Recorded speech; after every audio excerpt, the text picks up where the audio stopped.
100 days ago, this shrimp tank looked like this. There were plenty of healthy adult shrimp, but there were barely any juveniles and babies in sight, despite the tank being 18 months old.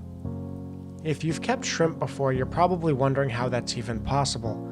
These adults are healthy, they're buried, they're breeding, they were having babies all the time, but for some reason or another, the babies weren't surviving to adulthood, so I found myself with a small colony of about 30 adult shrimp.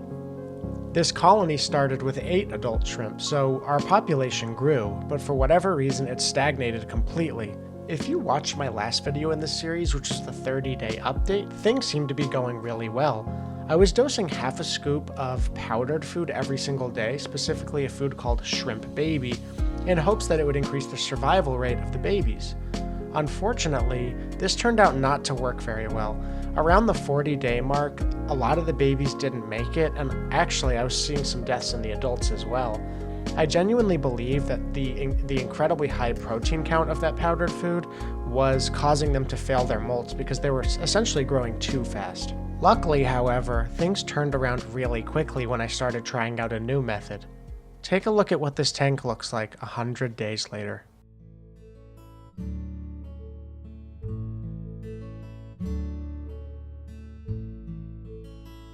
As you can see, the baby population has exploded out of control.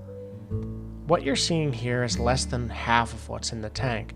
There are countless babies in the duckweed, on the back glass, on the side glass, on the sponge filter. It really is amazing how quickly this tank has taken off. Shrimp of all sizes are showing up to feeding time now, and the babies actually far outnumber the adults, so this population will soon really explode once these reach adulthood and are capable of having babies of their own. So you're probably wondering what happened between the 30-day mark and the 100-day mark that yielded such unbelievably positive results. I want to quickly say that this video is not sponsored. Glass Garden doesn't know I exist, and I'm only endorsing this product because I truly believe in it. Around the 45-day mark, when I determined that I had been feeding way too much protein, I took a different approach, and I started dosing Bacter AE every other day. I started noticing changes within the first week. The glass was getting much cloudier than usual, and it was happening much more quickly. I think this was because the biofilm growth rate was being accelerated by the dosing of Bacter AE. The first batch of babies that hatched after I started dosing it seemed to be doing much better than the babies that I had had in the past.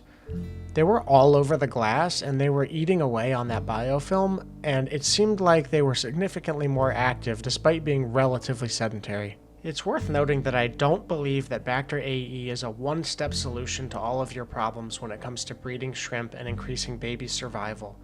I do think it's a massive help, but it's worth noting a few things that changed during this process as well. Firstly, I let the tank go absolutely crazy in terms of plant growth. The increased surface area almost certainly had an impact on the survival rate of the babies because there was more places for biofilm to grow. Secondly, I made absolutely sure to interfere with this tank as little as possible.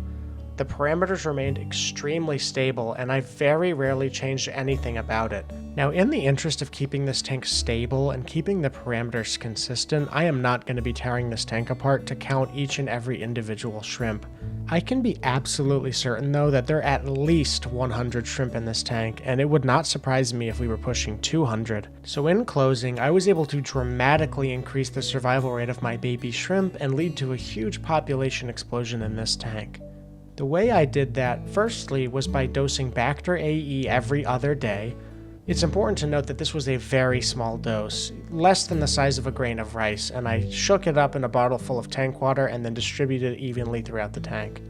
The second thing I did was let the plants grow absolutely crazy to increase the surface area in the tank. Both of these things were done to achieve the same outcome, which was an increase in biofilm for the baby shrimp to eat. The results of this were pretty much immediate, and only a few months later I've seen a dramatic increase in the population. That's all for me, guys. Thank you so much for watching. Please leave a like if you liked it, and subscribe if you want to see more videos in the future. Thanks, and happy shrimp keeping.